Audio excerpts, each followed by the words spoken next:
구복 여행. 옛날에 한 총각이 살고 있었다.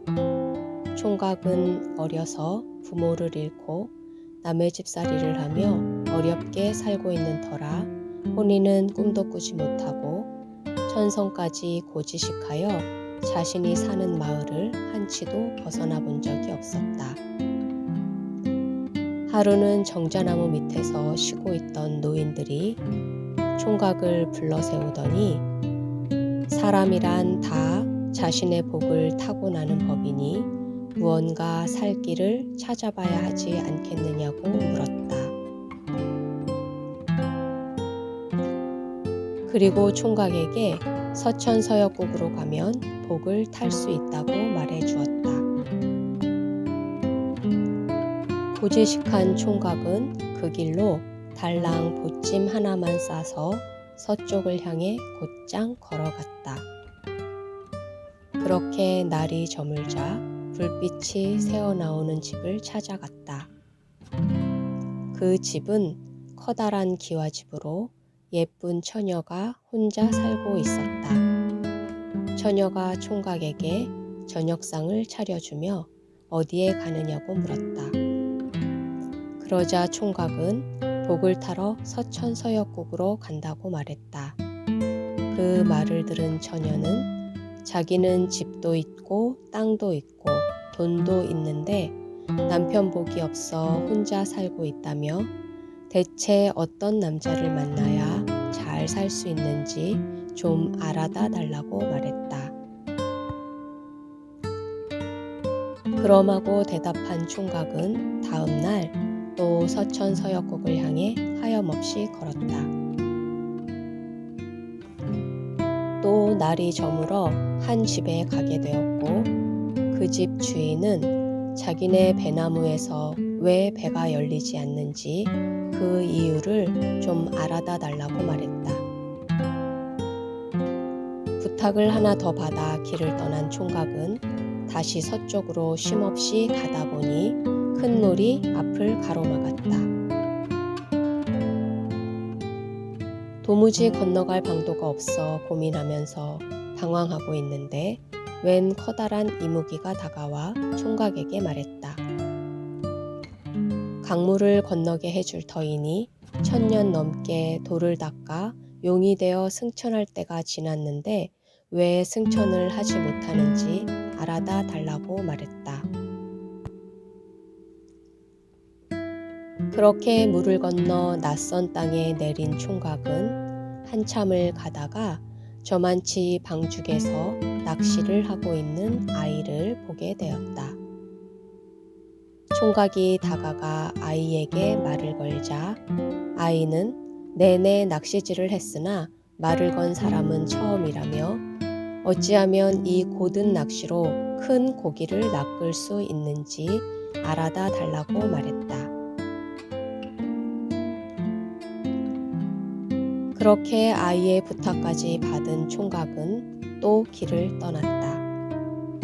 고생 끝에 불빛을 보고 달려가니 조그만 초가집 부엌에 웬 꼬부랑 노파 하나가 불을 떼고 있었다. 총각이 노파에게 하룻밤만 재워달라고 하자 노파는 찬물 한 그릇과 무 3조각만으로 저녁상을 차려준 후 어디에 가는 길이냐고 물었다. 총각이 서천서역국에 복을 타러 간다고 말하자 더 가봐야 소용없으니 그냥 돌아가라며 돌아가면 수가 날 거라고 말했다. 총각은 부탁받은 것이 많아 그냥 갈 수가 없다며 부탁받은 이야기를 노파에게 들려주었다. 그러자 노파는 별것도 아닌 걸 가지고 그런다며 낚시하는 아이는 그냥 뺨을 한번 호되게 때려주면 그만이고 이무기는 입에 문 걸 하나 뱉으면 될 거라고 말했다. 그리고 배나무 주인은 배밭에 묻힌 걸 파서 내버리면 되고 맨 처음 만난 처녀는 동자삼과 여의주와 금덩어리를 가진 남자를 만나 혼인을 해야 잘 살 수 있다고 말해 주었다. 고지식한 총각은 노파의 말을 믿고서 더 갈 생각을 하지 않고 가던 길을 되짚어오기 시작했다. 총각은 오다가 먼저 낚시질하는 아이를 만나자 다짜고짜 아이의 뺨을 때렸다. 그러자 아이가 풀썩 넘어지는데 가만히 살펴보니 사람이 아니라 무 비슷하게 생긴 뿔이었다. 생긴 것이 꼭 어린애 같았다. 총각은 그 뿌리를 짊어지고 다시 길을 나서 이번에는 이무기를 만났다. 이무기가 총각을 등에 태우고 물을 건네주자 총각이 이무기에게 입에 문 것 중 하나를 뱉으면 된다고 말해 주었다. 그러자 이무기는 입에 문 구슬을 하나 뱉었고 순식간에 용이 되어 하늘로 올라갔다. 총각은 이무기가 뱉은 구슬을 보찜 속에 넣고 다시 길을 나서 배나무 주인의 집에 도착했다. 그가 주인에게 배밭을 파서 땅속에 묻힌 걸 내버려야 한다고 말해주자 주인은 배나무 아래에 묻혀있는 누르스름한 돌덩이를 발견하고 총각에게 주었다. 그렇게 하여 총각은 돌덩이를 짊어지고 다시 길을 나섰다.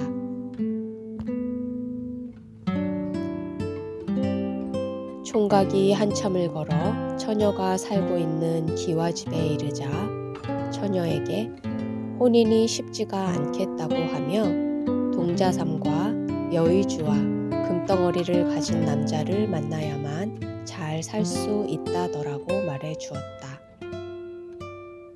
그러자 처녀가 그런 남자를 어찌 만나겠냐며 총각에게 복을 탔느냐고 물었다.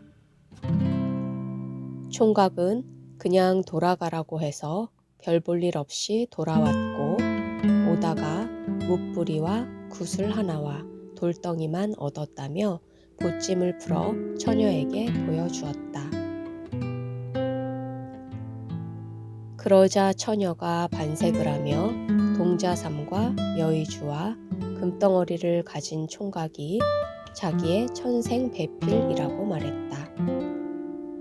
그렇게 해서 남의 집살이를 하던 총각은 예쁜 처녀와 혼인하여 평생을 행복하게 잘 살게 되었다.